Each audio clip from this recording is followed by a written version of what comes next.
In this video, we're going to be looking at this problem, time-based key value store.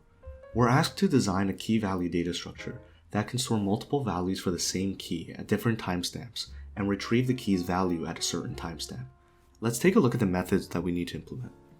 So first we have set key value timestamp, where we store the key value pair and associate that value with the timestamp.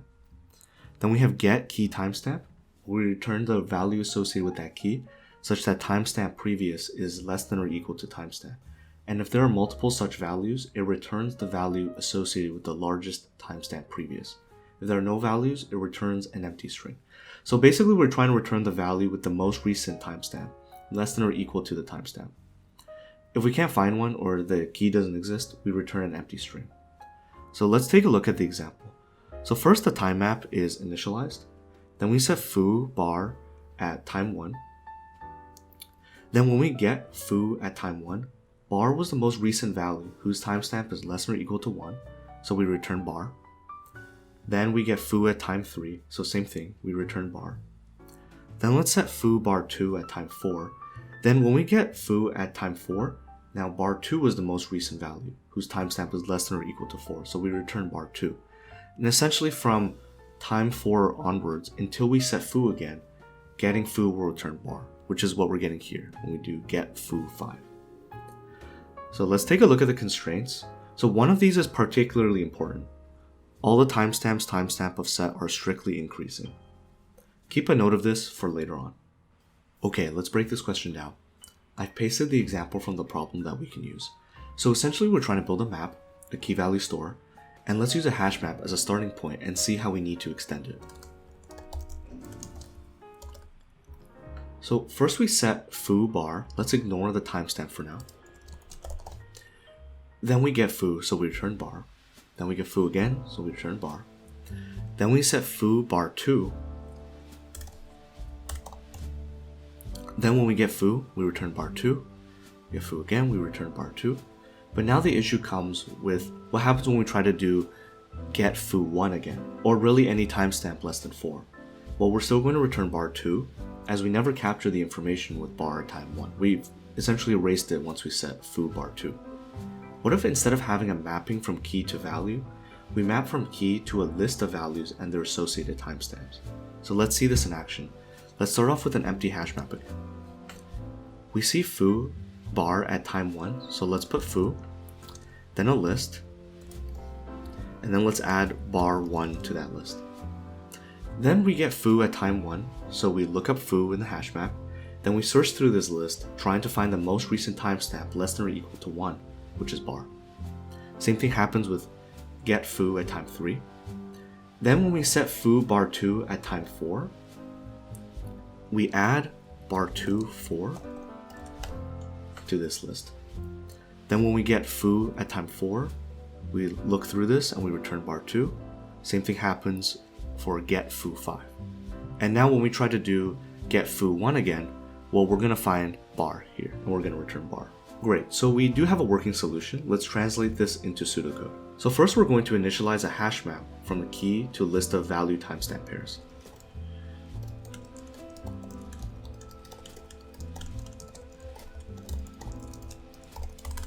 Then for set, we're going to initialize an empty list at that key in the hash map. And we're going to add the value timestamp pair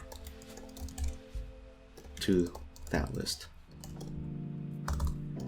Then for get, well, first we're going to look up that list in the hash map. And then we're going to search through that list to find the value with the largest previous timestamp, less than or equal to the timestamp. So in terms of time complexity for set, initializing an empty list or setting a key value pair in the hash map is O1. So it's going to be overall O1. For get, looking up the key is O1, but searching through the list, assuming linear search, is ON. So since in the worst case, all n elements are set there with different timestamps to search through. So it's going to be ON. So for space, well, the hash map is going to hold all n elements, so it's going to be ON. So now can we do better? Well, forget the bottleneck is when we try to search through that list. But recall, all the timestamps being set are coming in strictly increasing order, which means that all the value timestamp pairs in the list are always going to be sorted by timestamp in ascending order. So we can specifically do binary search here instead of linear search on this list. So this reduces our time complexity, forget, to be O log n. Okay, now let's implement this in Java. So let's start off by creating that helper class called item. That's going to hold the value timestamp pairs.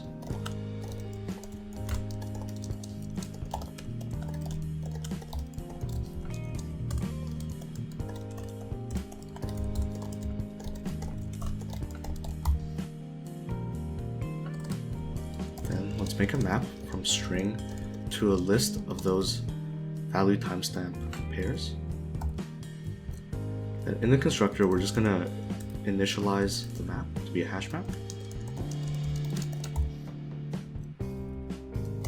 So now in set, well, first off, if the map does not contain the key, we're going to initialize a new empty list at that key.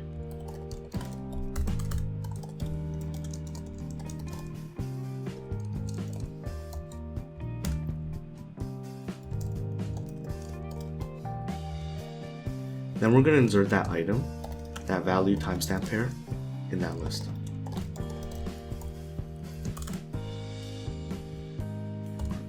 Then forget, well, first let's just check. If the map does not contain the key, we're just going to return an empty string.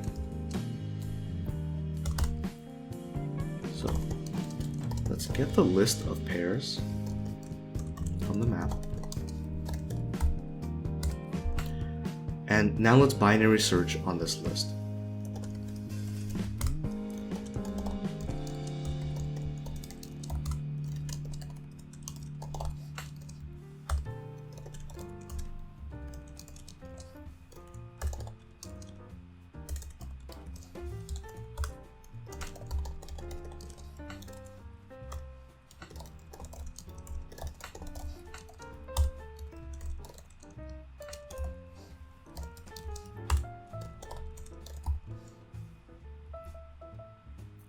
Binary search is a very common pattern used in coding interview questions like this.